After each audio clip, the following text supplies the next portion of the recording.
Friends, my today's topic is sufficient conditions for congruence of triangles, or we can say criteria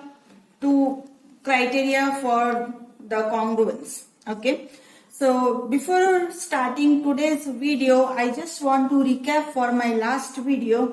Here the first one, it is written over there, and triangle ABC is congruent to triangle YZX. What does it mean? The measurement of angle A is equal to measurement of angle Y, measurement of angle B is equal to measurement of angle Z, and measurement of angle C is equal to measurement of angle X. This sequence is very important. In the same way, we can say that side AB is equal to length of side YZ. Okay, suppose we will talk about BC, so length of BC will be equal to length of ZX, and similarly length of AC is equal to length of YX. Second one also again the same, triangle RQP is congruent to triangle ZXY. What does it mean? Measurement of angle R will be equal to measurement of angle Z. Measurement of angle Q will be equal to the measurement of angle X. Similarly, measurement of angle P is equal to measurement of angle Y. And if we will talk about the side, this RQ will be equal to ZX. If we talk about QP, so length of QP will be equal to length of XY, and length of RP will be equal to length of ZY. This all we have done in last video. Okay, so we will go for the next slide. So my next slide is again related with exercise 7.1. Just for the recap, this is also the kind of a recap. Here it is given that if triangle ABC is congruent to triangle FED, what does it mean? It means this angle A, measurement of angle A will be equal to measurement of angle F. Okay, I am not writing the other two parts, I am just explaining you verbally. So this angle B will be equal to angle E, and same way angle C is equal to angle D. If we will talk in terms of side, so AB, the corresponding part of AB will be EF. So, or FE. Same way you can write down the other two parts. The measurement of BC will be equal to here ED, and the measurement of this AC will be equal to measurement of FD. Now come for the question number 4. In this question also it is given that triangle DEF is congruent to triangle BCA. What does it mean? Angle D, this is the first letter, so here your first letter is B, so corresponding angle of angle D will be angle B. Similarly, the other two parts will be angle E is equal to angle C, and angle F, corresponding part of angle F will be angle A.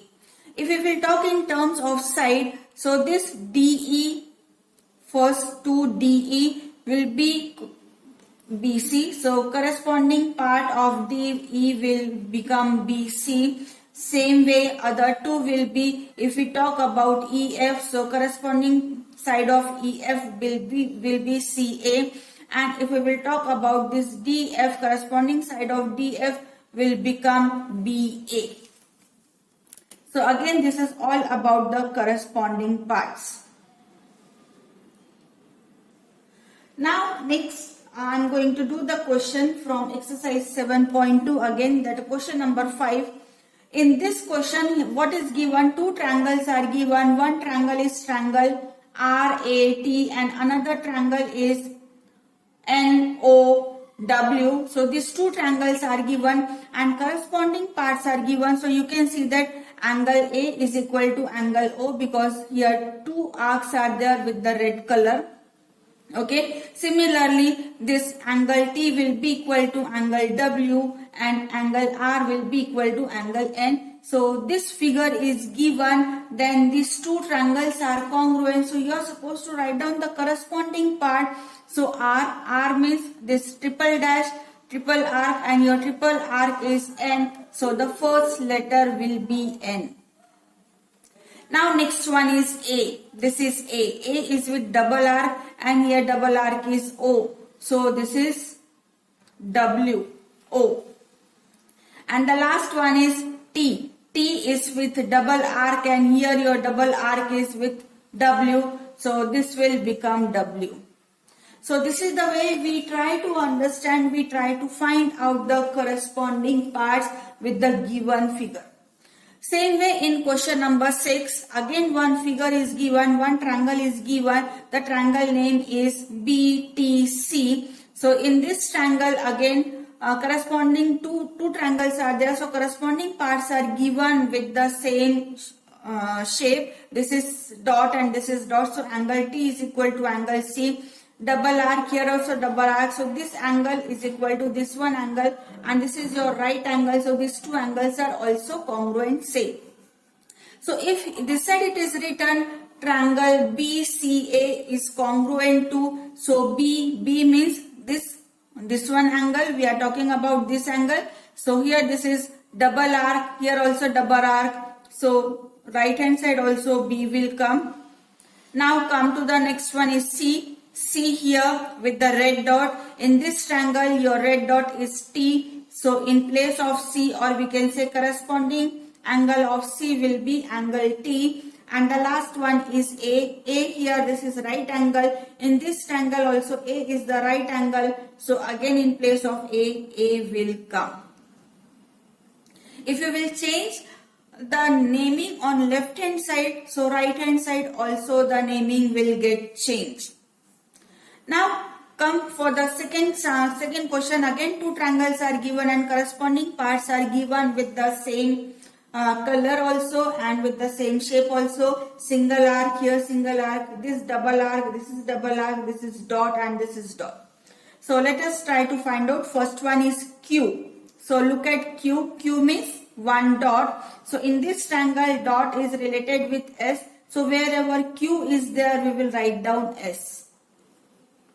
Now second letter is R. Just a minute.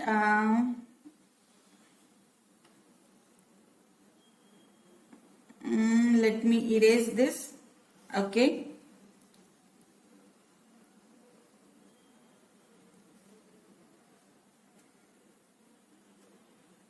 Okay. So here QRS, it means this QRS triangle, this is this triangle. Okay.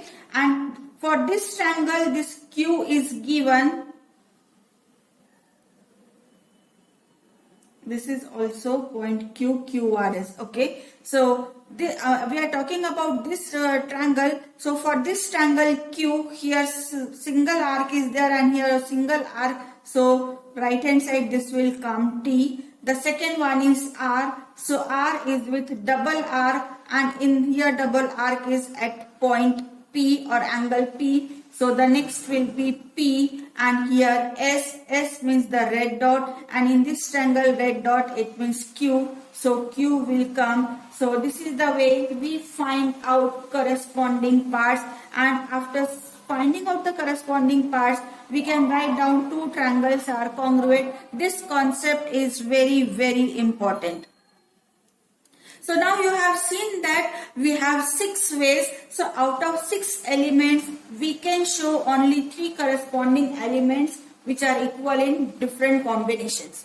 Every time it's not possible to show all the 3 corresponding angles and all the 3 corresponding sides are equal. So instead of finding out about 6, we find out only 3 elements which are equal in shape and size, and these are called criteria for being congruent. So which are these 3 different combinations? So these 3 may be side, one triangle, all the 3 sides, and corresponding three sides of another triangle, if these are equal, then the criteria is known as SSS. Now the second criteria is side angle. It means two angle and included side. If the corresponding parts in these two triangles are equal, then this is known as ASA. And the third criteria is SAS, two sides and one angle. This one angle will be the included angle between these two sides.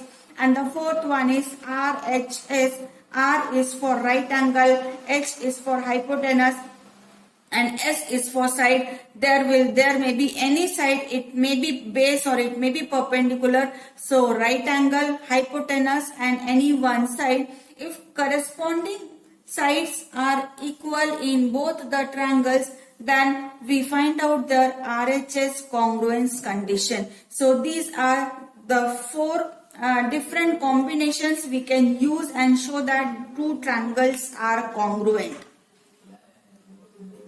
There is one important note. AAA congruence condition is not possible. Here you can see that I have taken three equilateral triangle. We know that equilateral triangle, each angle is of 60 degree. So green color triangle also each angle is of 60 degree. Blue color triangle again each angle is of 60 degree, and red color also each angle is of 60 degree. In all the three angles, measurement of angle is same, means AAA is possible, but these three triangles cannot cover each other exactly. This is the way, this is the example we said that AAA congruence condition is not possible. So thank you for watching today's video.